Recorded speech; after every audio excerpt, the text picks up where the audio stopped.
Fala pessoal, tudo bem? Professor Danilo aqui para mais uma questãozinha, para a gravação de mais uma questão. No caso aqui, uma questão sobre ondulatória. Então, deixa eu colocar aqui o vídeo para o lado para poder enxergar bem. Temos uma questão da Unifesp que fala sobre ondulatória, tá? Uma questão relativamente tranquila, segundo dessa prova discursiva da Unifesp, uma boa prova para a gente estudar, que diz o seguinte. A figura mostra, fora de escala, duas cordas homogêneas 1 e 2 de densidades lineares μ1 e μ2 igual a 3 vezes μ1. Então, você já tem uma informação das densidades das cordas aqui, conectadas no ponto P. Nessa figura, observa-se uma onda propagando-se para a direita na corda 1, com velocidade v1 e frequência f1, antes de refratar para a corda 2, onde se propagará com velocidade e frequência v2 e f2, respectivamente. Sabe-se que no mesmo intervalo de tempo de 2 segundos em que essa onda percorre o trecho de comprimento y na corda 1, no ponto C, indicado na figura, realizará 4 oscilações completas na vertical, sendo x a distância entre duas cristas consecutivas na corda 1 e sabendo que o sistema formado pelas duas cordas é submetido a uma força de tração de intensidade constante, item A, obtenha o valor de F1 em Hz e calcule o valor da razão x, y por x. Então, olha só. Nós temos aqui a primeira pergunta, obtenha o valor de F1, que seria a frequência F1, né, que a gente vai ter.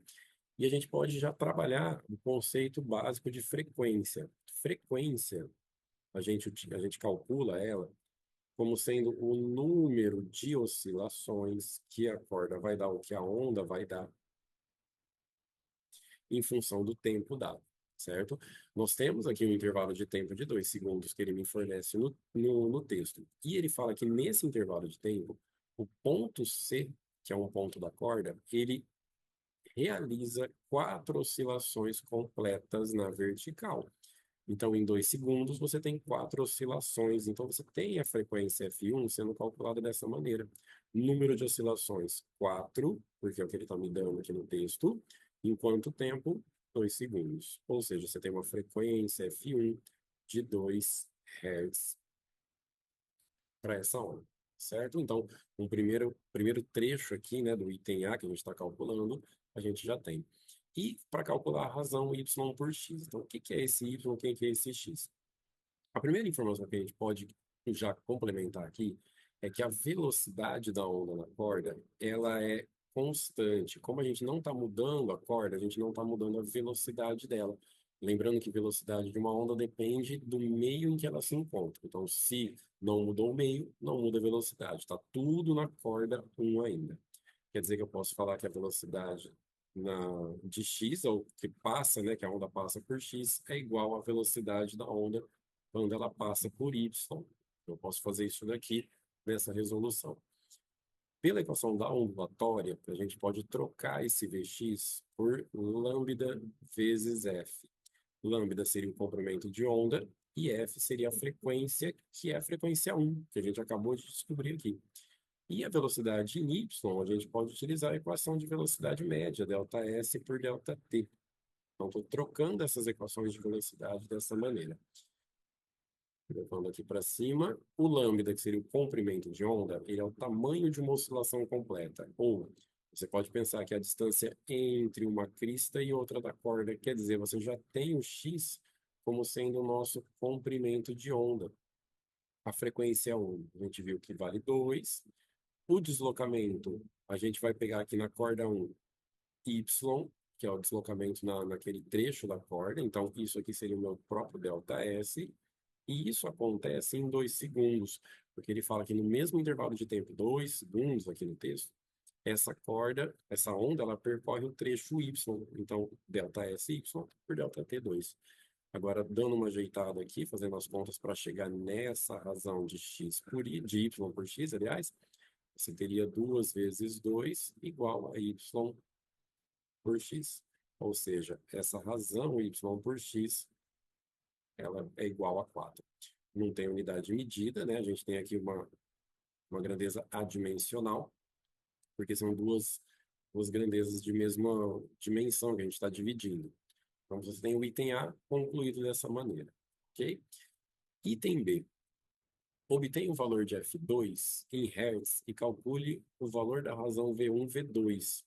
Esse V2 que aparece aqui, ele é a velocidade da onda lá na corda 2. Seria isso daqui. E a frequência F2, a gente vai, na verdade, nem calcular, né? Porque tem uma característica de ondulatória que diz que a frequência de uma onda, ela só depende da fonte que produziu ela. Então, a frequência produzida aqui na corda 1, ela tem que ser igual lá na corda 2. Quer dizer que essas duas frequências, ela tem o mesmo valor. Ou seja, você coloca que a frequência não muda de acordo, porque só depende da fonte. A frequência F2, portanto, é igual à frequência F1. Quer dizer, você já tem uma frequência de 2 Hz, como já foi calculado lá no item A, certo? Agora, essa questão da velocidade. Como que a gente vai fazer essa razão entre as velocidades? Existe uma mudança de meio de propagação aqui na corda. Você passa da corda 1 para a corda 2. Quer dizer, você tem uma refração acontecendo. E na refração, a gente tem uma relaçãozinha entre velocidades e comprimentos de onda, ou entre velocidades e os senos do ângulo de incidência, né? Como aqui a gente não está falando de mudança de trajetória nem nada, a gente pode simplesmente trabalhar com essa razão entre as velocidades, né? A gente não precisa ficar colocando o seno de propagação, porque a gente não tem mudança de trajetória. E também nem vai precisar do comprimento de onda, porque a gente não tem essa informação aqui na corda 2, né? Então a gente não vai precisar usar isso daqui. Falou, mas peraí, se a relação era V1, V2, lambda 1, lambda 2, né, na refração, e eu não tenho os comprimentos de onda, ou pelo menos na corda 2 eu não tenho essa informação, eu não vou conseguir utilizar isso daqui. Mas, né, você tem aqui essa informação que você pode usar toda vez que você tiver uma refração. O que que você vai fazer? Você vai utilizar a equação de Taylor.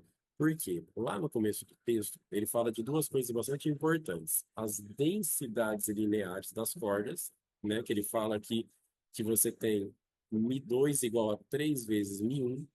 E também, no texto anterior, nós vimos que existe uma tração de intensidade constante na corda. Ou seja, a gente pode utilizar a equação de Taylor. Quem que era a equação de Taylor? É aquela equação que relaciona, que calcula a velocidade da onda.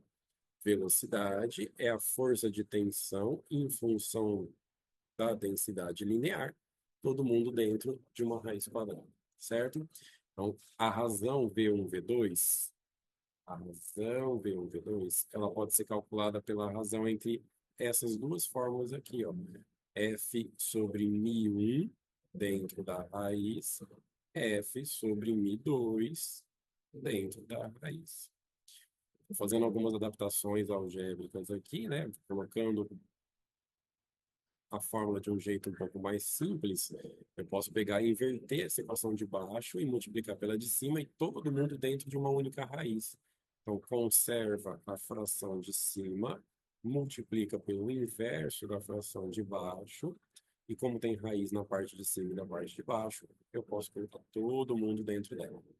A gente pode simplificar a força de tensão, já que é a mesma, e aí você substitui a densidade linear 2, né, o Mi2, como está aqui no texto, por 3 vezes Mi1. E aí aqui na parte de baixo fica um Mi1 do mesmo jeito. A densidade linear aqui em cima pode cortar na parte de baixo. Então, a razão V1, V2, ela acaba ficando como simplesmente raiz de 3. Certo?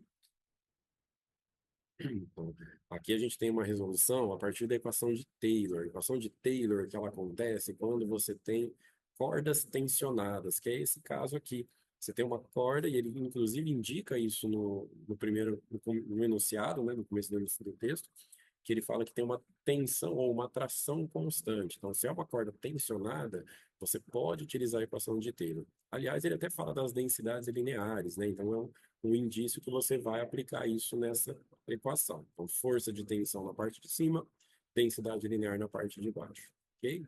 Espero ter os ajudado. Até a próxima questão.